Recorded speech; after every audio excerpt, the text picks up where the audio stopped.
आप मोदी जी को देखिए, मोदी जी देश के प्रधानमंत्री हैं, वो गुजरात के भी प्रधानमंत्री हैं, बंगाल के भी प्रधानमंत्री हैं और बिहार के भी प्रधानमंत्री हैं। जब मोदी जी कल परसों बंगाल गए, वहां पर उन्होंने मेट्रो का उद्घाटन किया।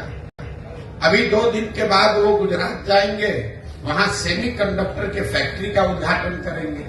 कल मोदी जी बिहार आए थे, उन्होंने यहां जूट मिल, चीनी मिल की बात नहीं की। यहां पर वो क्या बात कर रहे हैं?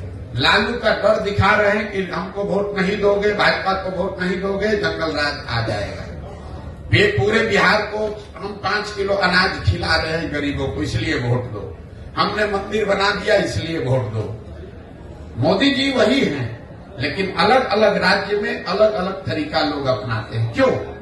क्योंकि उनको भी मालूम है कि बिहार में लोग पढ़ाई और रोजगार नहीं मांग रहे हैं। बिहार में लोग 5 किलो अनाज मांग रहे हैं, हिंदू मुसलमान मांग रहे हैं, जाति मांग रहे हैं। तो आपको जातिगत जनगणना मिला। जो चीज आप लोकतंत्र में मांगेंगे वही तो मिलेगा। हम लोग इस पर चिंता करते हैं कि वोट किसको दिया जाए। मेरी अपनी 20 वर्ष की समझ है कि किसको आप वोट देते हैं ये जरूरी नहीं है। ज्यादा महत्वपूर्ण है कि आप वोट किस बात के लिए देते हैं। एक और आपको आंकड़ा दे रहा हूं, जितने दक्षिण के राज्य हैं जो आज देश में आगे हैं, केरल, तमिलनाडु, कर्नाटक, आंध्र प्रदेश, तेलंगाना, कोई भी ऐसा राज्य नहीं है जहां एक व्यक्ति 10 वर्ष से ज्यादा मुख्यमंत्री लगातार रहा हो। लेकिन बिहार में आप देख लीजिए, 32 वर्ष से लालू नीतीश, इसके आगे हम लोग देखने को तैयार ही नहीं है। ये इसलिए है कि जाति धर्म के नाम पर बंधुआ मजदूरी हो गई, एक आदमी बन गया, अब वो और उसके बच्चे ही यहां पर आगे चलाते रहेंगे। तो नई हवा, नई सोच, नया प्रयास हो नहीं रहा है। इसलिए नहीं हो रहा है कि समाज उसके लिए वोट नहीं कर रहा है।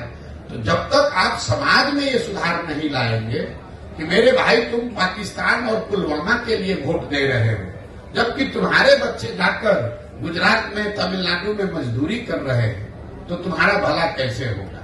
जितने मुसलमान समाज के लोग हैं, मैं 18 महीना से पैदल चल रहा हूं, 5000 से ज्यादा गांव में जाने के बाद मैं रोज मंच से कहता हूं कि दलितों के बाद सबसे ज्यादा गरीब, बदहाल, फटेहाल अगर कोई बिहार में है तो मुसलमान है।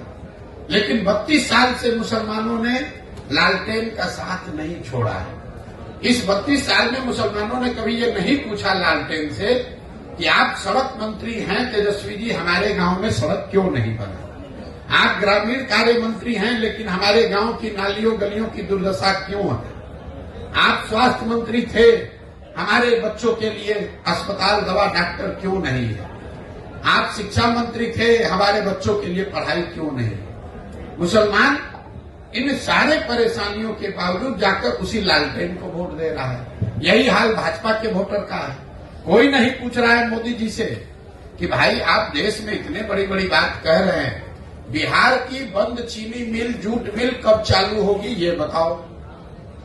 आप बताइए, देश में कौन ऐसा उद्योगपति है जिसको अगर मोदी जी ये कह दे कि तुमको बिहार में जाकर चीनी मिल लगाना है और उसका हिम्मत है कि वो कह दे कि नहीं लगाएंगे? फिर मोदी जी ने ये क्यों नहीं कहा? इसलिए नहीं कहा कि उनको मालूम है कि ये काम करे चाहे न करे, बिहार की जनता हमको मुफ्त में वोट देगी ही देगी। उनको मालूम है कि बिहार की जनता भाजपा को सिर्फ एक बात पर वोट देगी, लालू का डर दिखाते रहो, वोट गोड़ा में लेते रहो, मंदिर और अनाज की बात करते रहो, लोगों से वोट लेते रहो। इसी तरह लालू जी को पता चल गया है कि मुसलमानों के लिए काम नहीं करना है, उनको सिर्फ भाजपा का डर दिखाते रहना है, ना उनको भागीदारी देनी है, ना हिस्सेदारी देनी है, उनको किरासन तेल बनाकर अपने लालटेन में जलाते रहना है। मुसलमान अपना और अपने बच्चों का भविष्य जला रहा है। लालटेन की रोशनी लालू जी के घर में हो रही है, मुसलमानों के घर में नहीं हो रही है। लेकिन अगर ये बात मुसलमानों को नहीं समझ में आएगी तो कैसे कोई सुधार ला देगा? कोई एक प्रशांत किशोर आ जाए कि 10 प्रशांत किशोर आ जाए। इसीलिए हमने दल नहीं बनाया है, इसीलिए हम वोट नहीं मांग रहे हैं। हम ये कह रहे हैं कि नहीं, पहले आप समझो, आप खड़े हो। अगर आप अपने बच्चों के लिए खड़े होगे तो प्रशांत किशोर आपकी मदद करेंगे। आपको लग रहा है कि हम कुछ नया काम कर रहे हैं। हम अपने दिमाग में वही काम कर रहे हैं जो पहले कर रहे थे। पहले मैं दलों को, नेताओं को सलाह देता था, उनको ये बताता था कि किस तरीके से संगठित होइए, किस तरह से अपने दल का गठन कीजिए, किस तरीके से चुनाव का प्रचार कीजिए, किन मुद्दों की बात कीजिए, कैसे भाषण दीजिए ताकि आप जीत कर आइए। काम अभी भी मैं वही कर रहा हूं और दलों और नेताओं को छोड़ दिया। बिहार के गांव गांव जाकर लड़कों को, बच्चों को बता रहा हूं कि मेरे भाई तुम्हें नया दल चाहिए, ये चारों पांचों दलों ने तुमको और तुम्हारे बच्चों को ठगा है, तो तुम साथ में आओ। पैसे की, व्यवस्था की, जाति की, चुनाव की चिंता प्रशांत किशोर पर, जनसुराज पर छोड़ दो।